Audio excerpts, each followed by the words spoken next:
Naaresto ng mga tauhan ng Criminal Investigation and Detection Group ang kapatid ni dating Congressman Arnolfo Arnie Teves Jr. na si dating Negros Oriental Governor Pride Henry Teves pasado alas 8 kaninang umaga.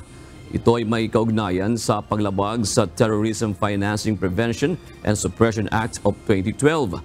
Bitbit ng mga tauhan ng CIDG ang warrant of arrest mula sa korte na inisyu noong May 13, 2024.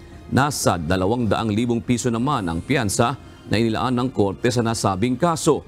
Ang dating gobernador ay nasa listahan ng top most wanted persons sa provincial at regional level.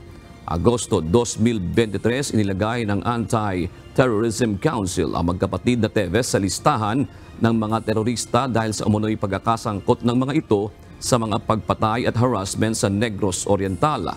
Kabilang narito ang pagpaslang kay Negros Oriental Governor Roel Degamo at 7 iba pang sibilyan noong Marso ng nakaraang taon.